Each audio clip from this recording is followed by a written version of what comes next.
நண்பர்களே, இன்னைக்கு நம்ம வளர்ச்சி பாதையில் கடினமான பாதை. வாங்க என்ன ஆச்சுன்னு நான் சொல்கிறேன். காலையில் நம்ம டோலியை பிக்கப் பண்ணிவிட்டு அங்கேருந்து கிளம்பியாச்சு. காலை உணவிற்கு சப்பாத்தி, ஸ்ப்ரவுட்ஸ், சத்தான உணவு, அதுக்கப்புறம் சின்ன பிரேக்கில் ஒரு காஃபி, அதுக்கப்புறம் லஞ்சுக்கு ஒரு சரியான மீல்ஸு, இதெல்லாம் போட்டு சாயங்காலம் டீ சாப்பிடல போனால் இனமும் ஒன்று சேர்ந்துருச்சு. அங்கே பாருங்கள் கூப்பிட்றத நானும் தான் கூப்பிட்டேன், நம்மளால் அது கூப்பிடவே இல்லை.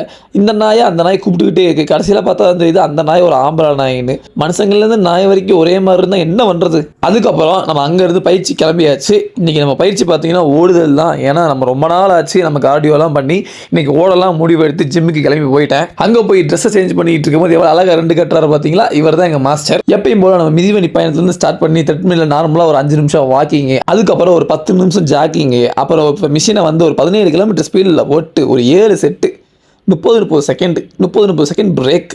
ஏன்னா ரொம்ப நாள் கழிச்சு ஓடுறோம் இல்லையா?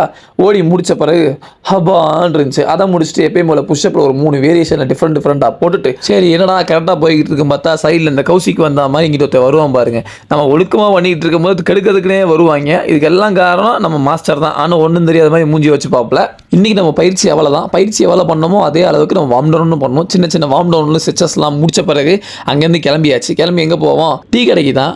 டீயை ஒன்று போட்டு நைட்டு சாப்பாட்டுக்கு 3 முட்டை கொஞ்சம் ரைஸை வச்சு சாப்பிட்டு இன்றைக்கி நாளை முடிச்சுக்கிறேன். ஜாலியாக இருங்க. நாளைக்கு இன்னொரு பாதையில் பார்க்கலாம்.